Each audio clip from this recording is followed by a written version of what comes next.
Good morning, I'm Adam Sexton. We're starting to see more prominent Republicans coming to New Hampshire, first and foremost to help their fellow conservatives in this year's midterm elections, but the groundwork is also being laid for the 2024 presidential primary. And one man we're watching closely on that front is former CIA Director and Secretary of State Mike Pompeo, who joins us in studio this morning. Thank you for joining us, Mr. Secretary. It's great to be with you, Adam. Thanks for having me here today. So lots of questions we want to get to, but let's start with the war in Ukraine. And if you were in your former capacity right now, working in the administration, not necessarily the Biden administration, but as Secretary of State, would the goal right now be to end the war with a solution of some kind as quickly as possible, or to go big and try to achieve some sort of regime change in Russia and get Vladimir Putin out of there? Well, the goal should be to support the Ukrainian people. They haven't asked for American soldiers, they haven't asked for American sailors or Marines. They've simply asked for us to provide them with the tools that they need to protect and defend their own sovereignty. That should be the American objectives. We shouldn't be dribbling them out. We should provide them all of the resources that they want. They've asked for things. The administration has sadly been slow and behind and light, saying, well, there's a risk that will provoke Vladimir Putin. Let me tell you, Vladimir Putin has been provoked. We lost deterrence. The United States failed in that way. You know, I've been asked a lot, would this have happened if you all were still there? Well, I can say this for sure, it didn't. Vladimir Putin respected us. He understood that if he'd made a move of this nature, that there would have been real costs for him to pay. And sadly, Vladimir Putin hasn't changed a bit. What changed was American leadership, and the Ukrainian people are worse off for that. And frankly, here at home, we're worse off too. We see it in higher energy prices. We're going to see it in higher food prices, right? 25% of the red winter wheat in the world is produced in this particular piece of real estate in the world. I know that as someone from Kansas. I know red winter wheat well. This will drive food prices higher for ordinary Americans all across our country. It's unfortunate that America lost deterrence and allowed Vladimir Putin to cause the destruction that he has caused these last weeks. Let's say Putin takes those breakaway regions in Ukraine, keeps or expands from Crimea as well, given what appear to be war crimes perpetrated by Russian forces in Ukraine. What recourse does the free world have against Putin and Russia if he maintains his power there? Is it an expansion of NATO? Is it keeping the sanctions in perpetuity? What should happen? So it's certainly the case that we should demand, as we did in the Trump administration, that NATO pull its share of the burden. We had asked them from the beginning. We said, this is the risk. If you become dependent on Russian energy, natural gas in Germany and in France, if you don't present a threat, if you're unwilling to spend 2% of your GDP on your own defense, then NATO won't have the resources that it needs to defend itself, and Vladimir Putin will perceive that he can take the kinds of actions we've seen him take. Don't think for a moment, in spite of the Ukrainian success today, that Vladimir Putin has changed. His intention about taking greater Ukraine and then moving on to something bigger than that is still very real. It's who he is. He is an autocratic thug who wants to do this kind of thing, which reminds him of Peter the Great in Russia.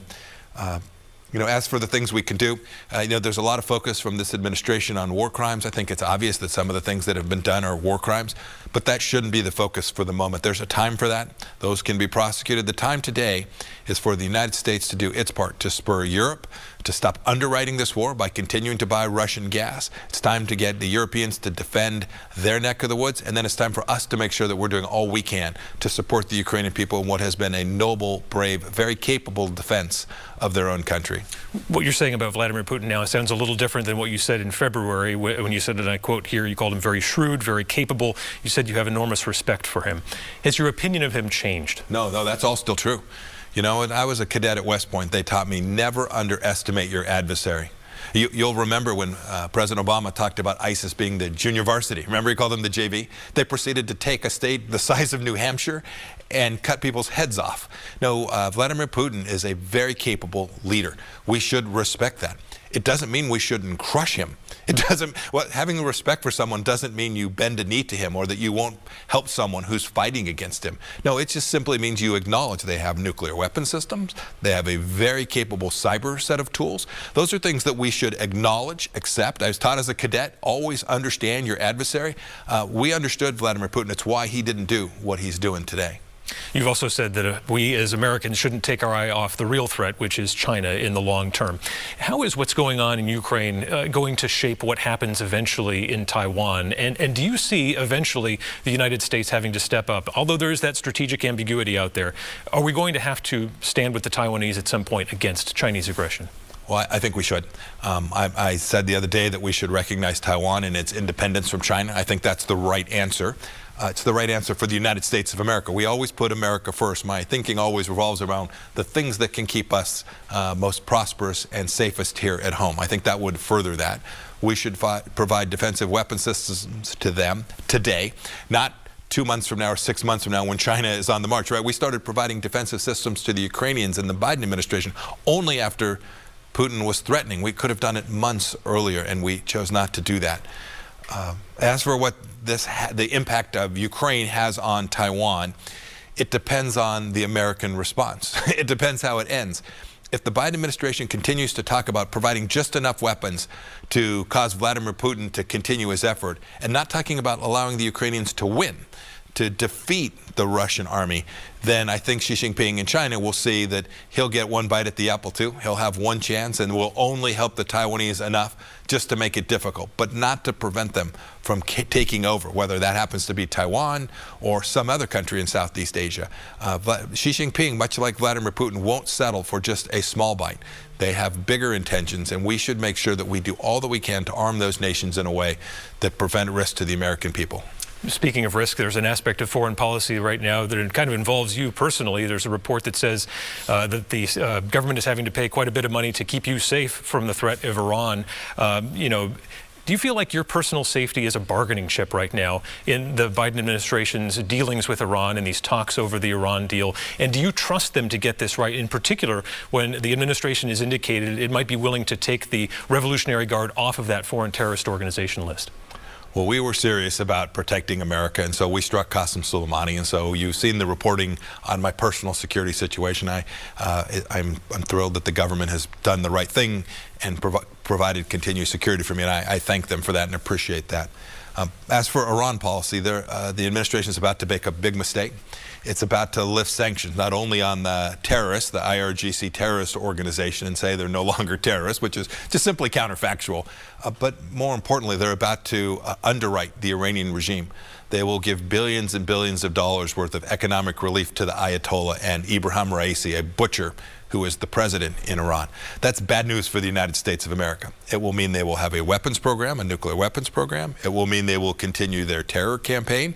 It's bad for our friends and ally Israel, who will come under increased threat. The only way to mitigate this risk is to starve the beast, to starve Hezbollah, to stop the Shia militias in Iraq, all of whom are underwritten by the Iranian regime. You are not going to placate them. You are not going to deter them if you give them billions of dollars. And you should note, too, the Russians who are in the negotiating room, right, sitting in the negotiating room, are the Chinese on one side and the Russians on the right of the American. This is crazy. This is our situation. This is absolutely crazy. The money that will flow to Iran will then be directed straight to the Russians, while we're trying to help the Ukrainians stop the bloodshed in their own country. This policy makes no sense for the United States of America. I hope the Biden administration will get this right. I fear that they're going to kowtow one more time and make even greater concessions to the Ayatollah. The Iranians don't seem like the types really to forgive and forget. So if you do end up running for office in the future, you're going to need to be out there among the people, campaigning, doing the grassroots things you need to do. How are you going to maintain your safety at the level that it needs to be maintained and still be able to put yourself in big crowds, potentially at risk? Well, I'm mindful, too. It's not just me. When I'm in a big group, the risk is to all of us who are there. But I'm doing it today.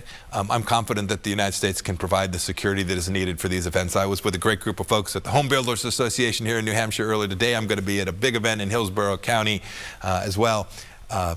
These are great people. We'll get it right, and it is absolutely important that people get a chance for those of us who are putting ourselves forward, talking about American policy, trying to do the right thing, that we're out talking and listening to people. I intend to do that. Where do you stand in your decision-making process in terms of a possible run for president in 2024? In your opening, you talked about 2022. That has been my undivided focus. We're helping candidates all across America. I'll be in Nebraska later this week, or heading all over the country. What role I'll have in 2023 or 2024, only the Lord knows at this point. We're working. We're doing all the things one would do to get ready to present themselves to the United States. But we'll make that decision when the time is right. It's not yet. We'll get through our midterms. Hopefully, we'll have a good set of elections. The only thing I will say in addition to that is this fight for prosperity and for freedom for the American people is something I've been at since I was a young cadet. When I was 18 years old. I'm not going to leave the fight. Whether that fight is in elected office again, hard to know. Chris Christie was just here a few weeks ago. He said that anyone who's in this conversation who would defer to former President Trump, essentially allowing him to have the nomination, it basically disqualifies themselves on a moral level, just thinking they don't have the guts. Do you agree with that statement? If you're going to run for president, you better have concluded that you think you're the best person to be president of the United States. You better believe that with all your heart, and then go work to convince people, to make the case for why you are the right person to lead the greatest nation in the history of civilization. As Susan and I think on this and work on this and pray about this, we'll certainly do that. Our decision on whether or not we're going to choose to enter the race will be solely dependent on whether we think this is the right moment for us to proceed in that direction. One last question for you here. The Washington Post is reporting that former President Trump said that he wanted to march with the folks on January 6th to the Capitol, and that Secret Service told him it wasn't a good idea. His safety might be at risk. What are your thoughts about the move among some Republicans to sort of romanticize what happened on January 6th, the attack on the Capitol? Yeah. Look, January 6th had good elements and bad elements. I had friends who were there. They were from our church back in Wichita, Kansas. They went there to think and to pray and to be around friends. That was in the finest tradition of our First Amendment. Then there were folks who broke into the Capitol and rioted and who threatened our vice president. Those are acts of violence and criminality, and they should be prosecuted for that fairly, evenly, not unfairly and unevenly, but they should be treated in the same way that I wish we had treated rioters in the summer of 2020 as well. Right? When you break the law, as a good conservative, you should pay the price for having broken the law. But January 6th, too, ended that night with them finishing the certification process. Our Constitution stood that test, and I think that's a wonderful example to the world. There are a few places where you could have had the kind of events you had during the day, and by the evening you would have completed the mission of completing this election. My last thing to say is, you know, it's important that we have election integrity. When Americans doubt the outcome of an election, it reminds me of things I saw around the world where nations hold elections and the people aren't satisfied that the person who is occupying the office, whether it's prime minister or a representative or congressman, wherever you're a parliamentarian, when people lose confidence in the elections, that is really bad, and it would be really bad for our republic too. There's so many things we could do. Voter ID would be a good place to start to make sure we have safe elections where people actually believe that the outcome was the right one. That's really important to get right. I hope and pray that we do in 2022, and that we can deliver that again for the American people in 2024 as well. Former Secretary of State Mike Pompeo, thanks for joining us on Close Up. Thank you so much for being with me. We appreciate the time.